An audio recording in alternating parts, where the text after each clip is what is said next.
ഒരിക്കൽ പ്രവാചകർ സല്ലല്ലാഹു അലൈഹി വസല്ലമ തങ്ങളുടെ അടുത്ത് വന്നുകൊണ്ട് ഇദ്ദേഹം ഈ ദൗത്യത്തിൽ നിന്ന്, പ്രവാചകൻ ഇങ്ങനെ സംസാരിച്ചുകൊണ്ടിരിക്കുന്ന ഇസ്ലാമിക പ്രബോധനത്തിൽ നിന്ന് പിന്മാറണം എന്ന് പറഞ്ഞ് സംസാരിച്ചു തുടങ്ങിയപ്പോൾ പ്രവാചകർ സല്ലല്ലാഹു അലൈഹി വസല്ലമ തങ്ങൾ അവിടുത്തെ ഖുർആനിൽ നിന്ന് അല്പം ചില സൂക്തങ്ങൾ ഓതി കേൾപ്പിച്ചു കൊടുക്കുന്നുണ്ട്.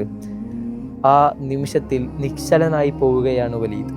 അദ്ദേഹം പറയുന്നുണ്ട്, ഞാൻ കവിതകൾ കേട്ടിട്ടുണ്ട്, എന്നെക്കാൾ കവിത അറിയുന്ന മക്കയിൽ മറ്റാരുമില്ല എന്ന് എനിക്കറിയാം. പക്ഷേ മുഹമ്മദ് പറയുന്നത് കവിതയല്ല, അത് മറ്റെന്തോ ആണ്. ആ ഖുർആനിൻ്റെ അത്ഭുത പ്രതിഭാസത്തിൽ അദ്ദേഹം വീണുപോവുകയായിരുന്നു. അദ്ദേഹത്തിൻ്റെ ഈ വാക്യം മക്കയിലുടനീളം ഒരു കാട്ടുതീ പോലെ പടരാൻ തുടങ്ങി.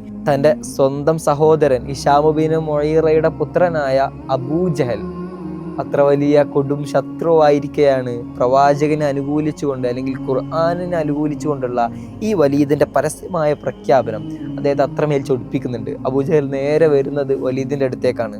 നിങ്ങൾക്കിപ്പോൾ ചെലവിന് തരുന്നത് മുഹമ്മദ് ആയിരിക്കും അല്ലേ?